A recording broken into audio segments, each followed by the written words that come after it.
Polystrate fossils. Welcome. Let's get right into it. Here's a polystrate fossil to look at. It has a little hammer right here for scale. So what are they? So let's see what Wikipedia, the free encyclopedia, has to say. A polystrate fossil is a fossil of a single organism, such as a tree trunk, that extends through more than one geological stratum. This term is typically applied to fossil forests of upright fossil tree trunks and stumps that have been found worldwide, i.e., in the eastern United States, eastern Canada, England, France, Germany, and Australia. Typically associated with coal-bearing strata. Within Carboniferous coal-bearing strata, it is also very common to find what are called stegmaria, root rocks, within the same stratum. Stegmaria are completely absent in post-Carboniferous strata, which contain either coal, polystrate trees, or both. The word polystrate is not a standard geological term. This term is typically found in creationist publications. So this is what we're looking at. So logs sticking through multiple layers of rock. So that's just kind of weird, ain't it? Because like trees like this, they'll stay there for a little bit if the tree dies. But then it has to be buried rapidly for this to occur, because the tree is not going to stand up dead for thousands of years. So this had to have happened quickly. Here's another thing that's just kind of interesting to look at. So fossilized leaves. A little off topic, but I think it fits into my further point down the road. Even the fossil leaves are vertical, buried in thousands of layers of microscopic skeletons of water creatures, diatoms. By the way, quick tangent, diatomaceous earth is pretty cool. Anyway, since trees live on land and diatoms in lakes or in oceans, only a flood could have mixed them. Orthodox geology views each layer as deposited one after another. Diatoms in the bottom layer lived long before diatoms at the top. Since the bottom of the polystrate leaf is the same age as the top leaf, these layers cannot represent accumulating time and could have mixed them. But what would have buried stuff that quickly? Do we have any evidence of trees being, like, the bark removed and be stuck up and down in water or something?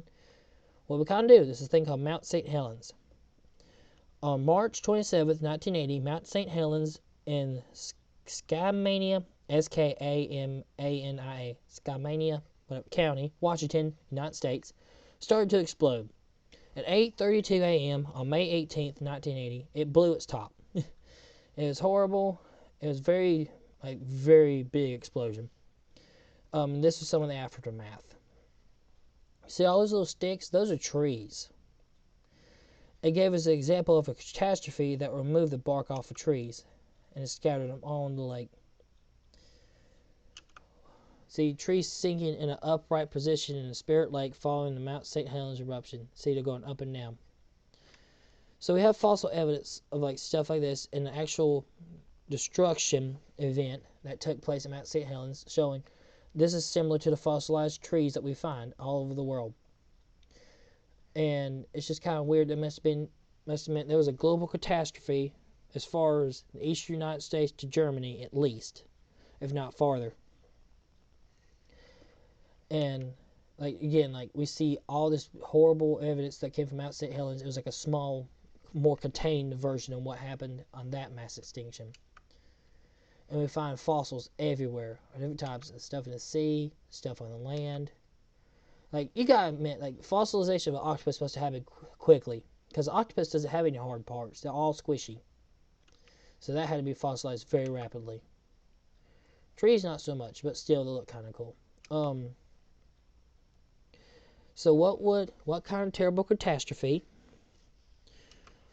would have done all this and took rock and made it liquid? Well, so what? Again, who cares about this? Well, I would say it would suggest this: a global flood. Because the Bible says that it went over the highest mountain of the time when all this happened. So I think that means that the whole world was flooded. I don't agree with the global flood. What's it called? The universal flood theory. I do not agree with that, which is it only flooded Noah's little universe, the valley he lived in. I think that he wouldn't have been told to build an ark. He would have been told to move, if that was the case.